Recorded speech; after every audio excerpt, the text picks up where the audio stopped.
விழுப்புரம் மாவட்டம் செஞ்சிக்கோட்டை ஸ்ரீதேவி பூதேவி சமேத வெங்கட்ரமணர் கோவிலில் உலக நன்மை வேண்டியும் அனைவரும் இன்புற்று வாழ வேண்டியும் நடைபெற்ற திருவிளக்கு பூஜையில் 1800 பெண் பக்தர்கள் திருவிளக்கு பூஜையில் கலந்து கொண்டு மனமுருகி திருவிளக்கு அர்ச்சனை செய்து சுவாமி தரிசனம் செய்தனர்.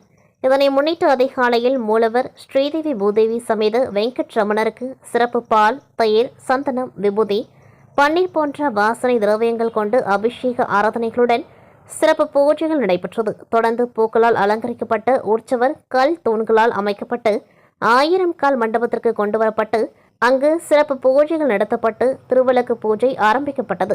திருவிளக்கு பூஜையின் முதல் நிகழ்வாக அலங்கரிக்கப்பட்ட திருவிளக்கில் ஸ்ரீரங்க பூபதி கல்லூரி நிறுவனத்தின் தாளாளர் வழக்கறிஞர் ரங்க பூபதி, இயக்குனர் சாந்தி பூபதி, வெங்கட்ரமணர் கோவில் ஒருங்கிணைப்பாளர் வழக்கறிஞர் வைகை தமிழ்ச்செல்வன், ஜெயந்தி தமிழ்ச்செல்வன் ஆகியோர் கலந்து கொண்டு விளக்கேற்றி துவக்கி வைத்தனர்.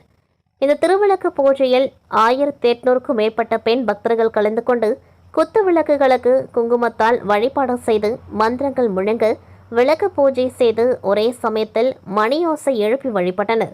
திருவிளக்கு பூஜை நிகழ்ச்சியில் ஆலம்பூண்டி ஸ்ரீரங்க பூபதி இன்டர்நேஷனல் சிபிஎஸ்இ பள்ளியின் இயக்குனர் சரண்யா ஸ்ரீபதி, வாலாஜாபாத் பரிமளா பாண்டுரங்கன் கல்லூரி சேர்மன் கார்த்திகேயன், சந்தியா மற்றும் வழக்கறிஞர் ஆத்மலிங்கம், பாகவதர் சுதர்சனன், திருமலை, முனியப்பன், ஸ்ரீனிவாசன், சிவா, தினேஷ், விஜயகுமார், பச்சியப்பன், வழக்கறிஞர் சக்திவேல், கோபி உட்பட பலர் கலந்து கொண்டார்கள்.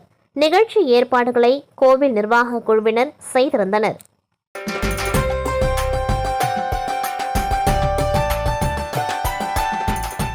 புதுச்சேரி நயினார் மண்டபம் அருள்மிகு ஸ்ரீ நாகமுத்து மாரியம்மன் ஆலயத்தில்